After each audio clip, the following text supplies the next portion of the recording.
going on, guys? It is Tom Radigan, and welcome to another awesome video.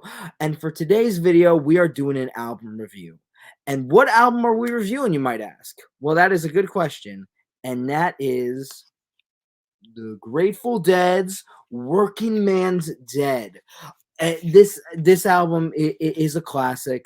When you think of the Grateful Dead, this is probably an album that would come into your mind, or at least one of the albums that comes into your mind.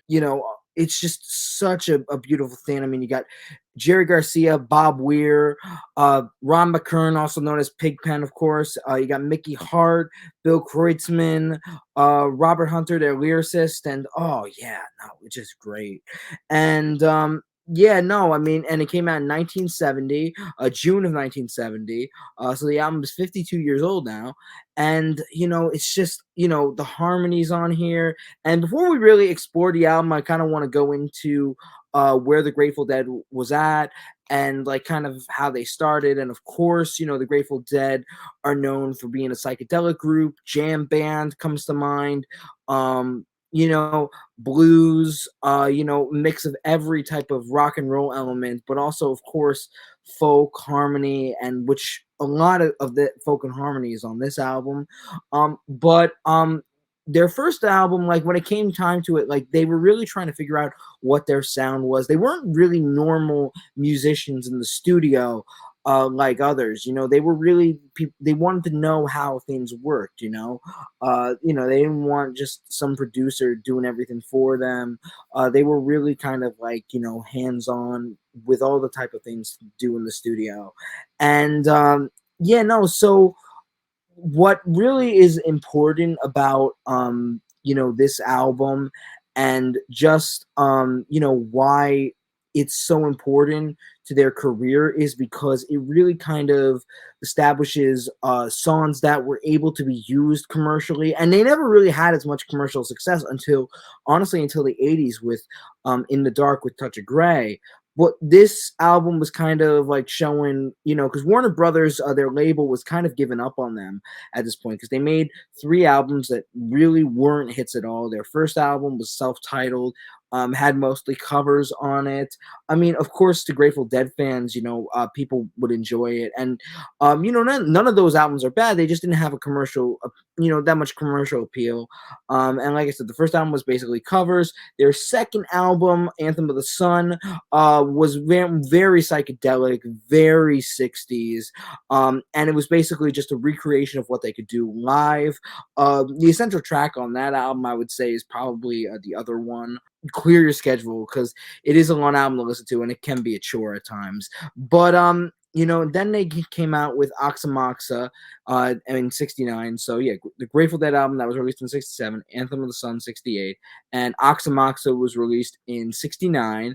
And that had a little bit more like structured type of songs, because Robert Hunter, their lyricist, was getting more involved in the writing process. Yeah.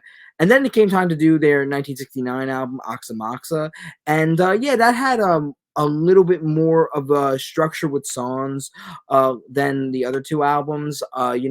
Robert Hunter, their lyricist, took a big part in this album, and wrote every lyric to every song on that album. And it really kind of established the songwriting dynamic duo of Jerry Garcia and Robert Hunter, and kind of showed that they were like the real main songwriters of the group. And yeah, no, so but like they don't have, like, they have some songs that are well known, of course, to Grateful Dead fans, but nothing like commercial really too. I mean, of course, people know Saint Stephen, China Cat Sunflower. Later in 1969, they also released another album, which was their first live album, actually, and that was called Live Dead. And that was like, so we kind of already knew what the Grateful Dead sounded like with 4 albums in the 60s. Like, they kind of made their mark on society. I mean, they played at Woodstock. They were already kind of, making a very much of an impact on people that would buy records in America and other and even other countries. But yeah, no, so they definitely had this big effect. But when it came time to make more of a commercial appeal type of record, and I don't think that's exactly where they were going to either. I think it was just they were more into the music and really just trying to, really, hone their craft and really just do more with it. And they took a lot of inspiration from Crosby, Stills, and Nash. And I've already talked about them on my channel before. Yeah, but Crosby, Stills, and Nash's album was, just filled with beautiful, beautiful harmonies. And yeah, no, so as time went on, Jerry Garcia really wanted to, use that vocal style and really kind of use it more with Bob Weir and Phil Lesh, because they already had this harmony, but they were really trying to focus on that and have that be the center on the next project. And Jerry Garcia actually played on some of the Deja Vu sessions. Like, for instance, he played on the song Teach Your Children that Graham Nash wrote for Deja Vu. And he was really hanging out with them because he really wanted to know their style. And I would say that, Garcia, Bob Weir, and Phil Lesh's harmonies really are a mix between Everly Brothers and, of course, Crosby, Stills, Nash. Their harmonies on this album really, like I said, make up the whole album.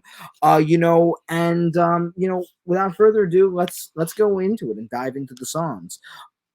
The way it opens up, I gotta say, it's just every time I listen to it, it's just like, oh, it's coming. That feeling, that happy feeling when you hear music, and like the bum bum bum bum bum bum bum, and it just like it just rises in and it just comes in more and more, and then you got the harmonies with Garcia, Weir, and Lesh, and it's like this is a different type of Grateful Dead record already. And it's not, it didn't sound anything like Anthem of the Sun. It didn't sound anything like Oxymoxa, really, or it didn't even sound like anything like Live Dead. It was something completely different. This was like something that really, I feel like, with the song Uncle John's Band, as being the first track, really relates to, I think, the public, and really kind of gives this type of creation that really was able to, you know, make an last an impact on fans, and really just people really enjoy their music and be like, this is a band that really can give songs that are 2 minutes. They don't have to just go out in these jamming, solos too, because not that that was a bad thing. It was just, it was nice to hear, just 2 or 3 minute songs from these talented musicians, And I mean, Uncle John's Band itself, it's just, I have so much to say about this song, just because it's just, the harmonies are beautiful. I mean, my dad was a huge Deadhead, still is, went to so many shows in the late 70s and early 80s. And, it's just their music, when it comes to, the types of songs they do, they just have this kind of hypnotic feel to it, especially with Jerry's guitar. And Jerry's guitar is kind of all over this song. He just has this, whenever you hear a song, you could tell it's Jerry Garcia's guitar. And yeah, no, like the lyrics of it too, the first days are the hardest days, don't you worry anymore. And then, like in between the verses, like Jerry's little lines like, will you come with me? And then the harmonies just get stronger, like, won't you come with me? And so it's just, oh no, I love that. And I love, like, too, it has that little guitar solo and that instrumental break. And then I just love how it comes back with the lyrics too. It's the same story the crow told me, it's the only one he knows. It's just like, yeah, like I love that line. And I actually was curious about, like, what the crow, like what it means by that. And it's kind of more of like a spiritual thing. I think from what I found, it also kind of goes back to, like, like, Native American type of spiritual animal that kind of gives wisdom. And it's like, and I think, Robert Hunter also too, was really, heavy with poetry. And, I think spiritualism, I think, plays a big factor in Grateful Dead songs. I mean, of course, excessive drug use, plays a big factor and makes up some great songs too. But what's great about this is because Working Man's Dead, when you think of it, even like with the title itself, that they're just these guys who are just doing a type of, everybody is doing a type of labor, and this just happens to be their labor. And in some ways it's really, it's the labor of love when it comes to these songs. And Hunter, like I said, I think, I've always loved his lyrics. I mean, I think he and Jerry Garcia really made a great songwriting team. And, when it comes to, the chorus, the vocals are just like, what a great way to start off an album. And then you've got like songs like High Time, with just really Jerry's voice, not that many harmonies on it. And just, very slow, but just like you can listen to it in the car, you can listen to it when you're just tired, like whenever, or just on a sunny day sitting and just wanting to have a glass of wine or a glass of soda if you don't drink. And yeah, no, it's just honestly, I love that. And then yeah, like, I mean, High Time doesn't, isn't, of course, the biggest highlight for me on this album.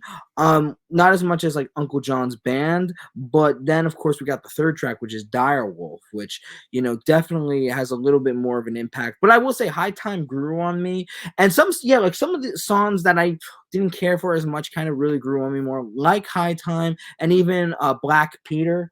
I didn't really ever really listen to that much, but like yeah, Black Peter being the sixth track and High Time. And when you listen to them both, they kind of have like a similar type of melody structure. I feel like that kind of like when you listen to one, you kind of can think of the other.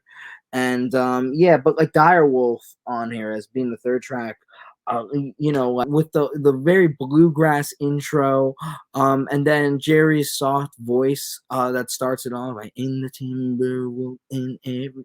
Yeah, I'm not gonna go fully into it. The wolves are okay. Stop, Tom. Stop it. You're getting too musical, and that's not good. You're getting too you jam out too much with this stuff, and that's another thing with the song. I just love like the music. I can, when I'm talking about it, I'm thinking about it and just wanting to like, just sing the whole album. But other songs that I think are the real essential tracks besides Uncle John's Band would have to be for me, Casey Jones and New Speedway Boogie.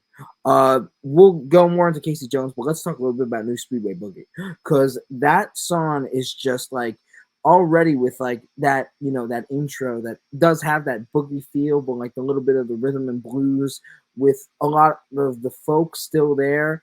And like, just the intro too, I just feel like is very iconic, like the bum bum bum bum bum bum bum.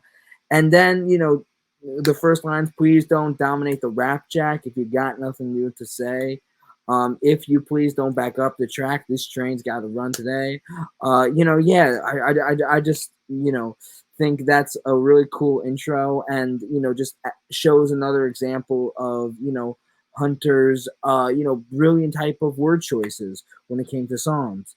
And this song actually does have a lot to do with the terrible tragedy that happened at the Altamont Festival. And if you lived in that time and you're a big rock and roll fan, and you know what I'm talking about when it comes to the Altamont concert, and it was just, of course, complete chaos with the Hells Angels who killed a person while the Rolling Stones were performing. And, it was this horrific event. And, the Stones, the Grateful Dead, Jefferson Airplane, they all got a lot of backlash for this event because people did get killed. And it was getting to the point too where they couldn't really admit responsibility. I think, they were all so hung up on this terrible tragedy.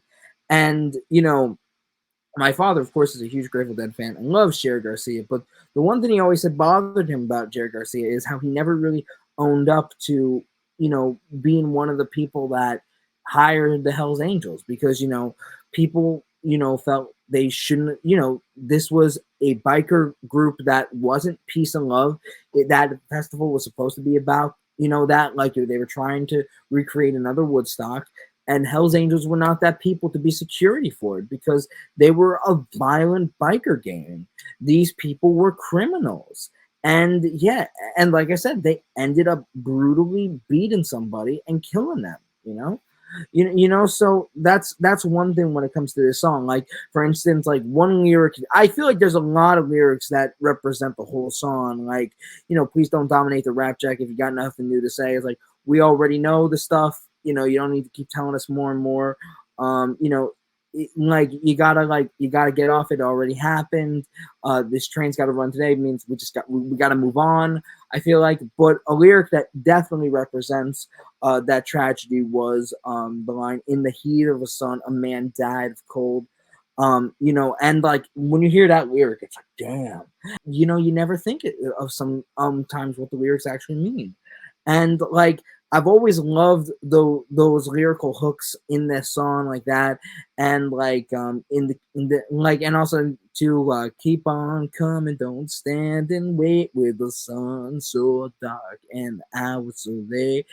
Yeah, and I love that. Like, I don't know what I've been told, but it's hard to run with the weight of gold. Yeah, no, it's just it's a song that I just always love. It's one of my favorite Grateful Dead songs, to tell you the truth. I think, honestly. Yeah, no, other songs that stand out, of course, would be, Pigpen's Easy Wind. Because like that's the thing too, it's always great when we got a chance to see Pigpen sing. It was almost like, have when the Beatles would have Ringo or George sing a song, it's great that we get a chance to hear Pigpen song. Cause on Oxymoxy we didn't hear any Pigpen. And this song is an original, of course, written by Robert Hunter, because also too Pigpen did a lot of covers. But this song, yeah, was written just completely by Hunter, apparently.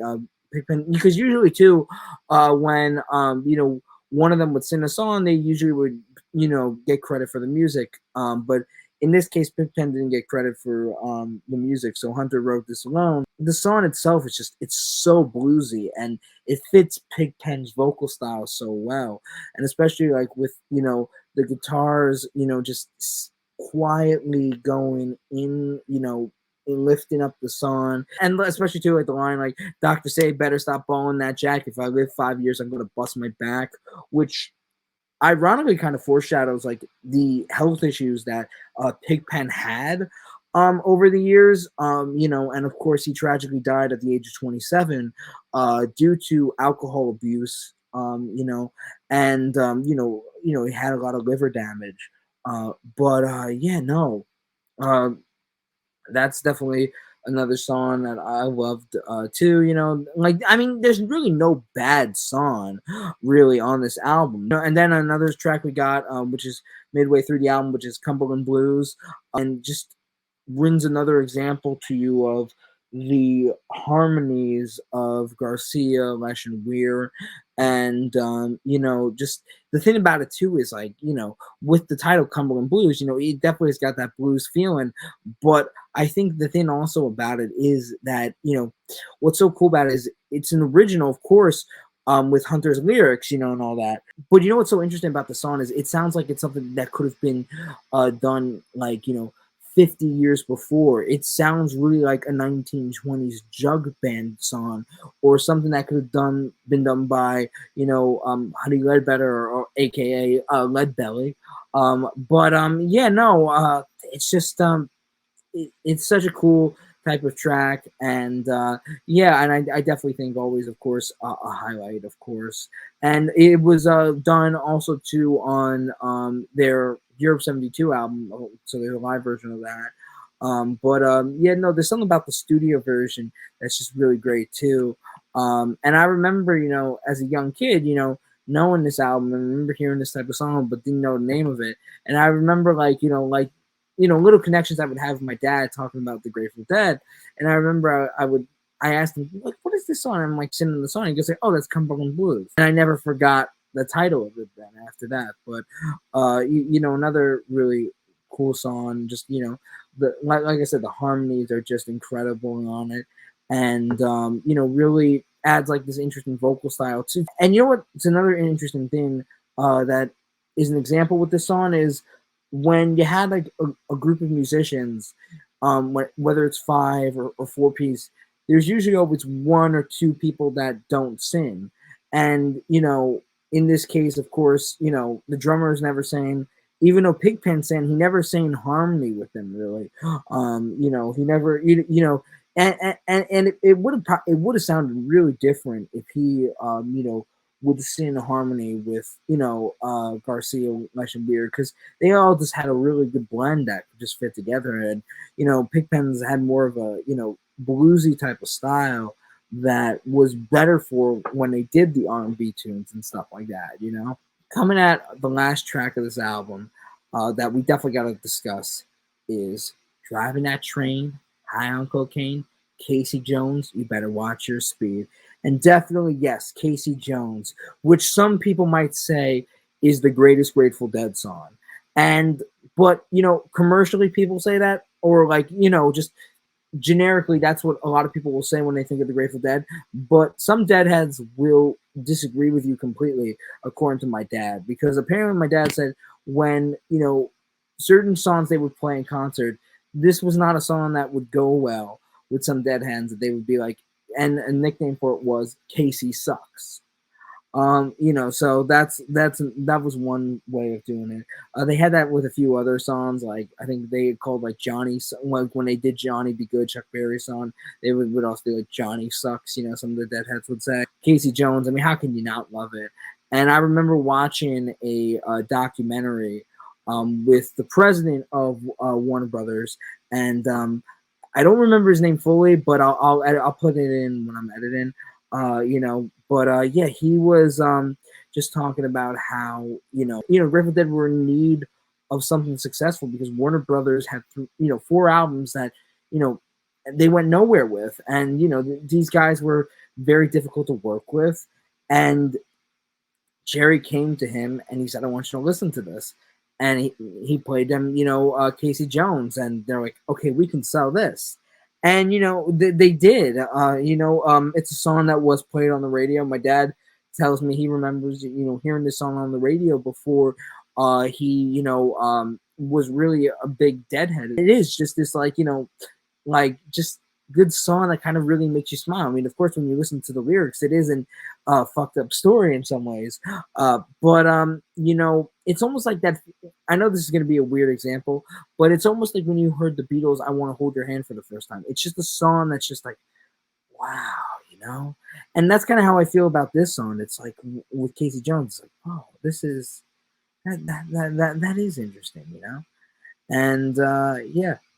Like but the funny thing about it too is it was a story of what happened was, because Casey Jones was a real engineer apparently, and the story is kind of like, which I just found out too, or really just noticed too, was that it's double entendre with the "watch your speed," with, because the train, he's going too fast, and he's on cocaine, so it's kind of it has like that, a double meaning to it. The guitar work too, I'm just like, like I was gonna go more into the story, but I'm thinking in my head, like I said, I think of these songs while I'm talking about them, and a thing that stands out is the instrumental break. Just like it's got and elements of everything in there, folk, blues, rock. I mean, this is a pure rock and roll album too, and and it's so funny too, where like like lines of music like "The Sleepy Man," "Being Tired," 2 Trains that are on the same track, like "On the Wrong Track and Headed for You." That's pretty much it for this album. And Casey Jones, what a great way to end an album, and probably one of their best closers, I actually think. But before we go, I just want to take some time to also look at the cover art, because the cover art I think is also really incredible and really always made me just love it too. Like there's so much going on here. It's like I wish, tell you the truth, I wish they can make Working Man's Dead a movie, you know, especially because I feel like there is a story here, you know, in some ways, especially in this picture. It kind of also represents, the photography of Matthew Brady as well. And you got, all the members. And what's so cool about it is, yeah, even Robert Hunter is in this picture. So you got right here. So yeah, there's that's Pigpen, that's Mickey Hart, Phil Lesh, Bob Weir, Jerry Garcia, and then you got Robert Hunter in the black jacket next to Jerry Garcia, and then the guy sitting on the steps by the door is actually Bill Kreutzmann, and it's kind of hard to tell these people, but like the faces are kind of blurred. Like Phil Lesh, you can barely see his face. Uh, you know, um, Same with Pigpen too. With all of them, it's kind of a blurry image, and but it is cool though too. I just I just love that. And then when we read the back, it has all six of them, and like cool, like kind of like paintings or like all that, or kind of looks like kind of a watercolor type of thing. So that's it for this album review. And what's your favorite Grateful Dead song on this album, or what's your favorite Grateful Dead song in general? Let me know in the comments below. Thank you guys, and see you guys in the next video, like always. Bye.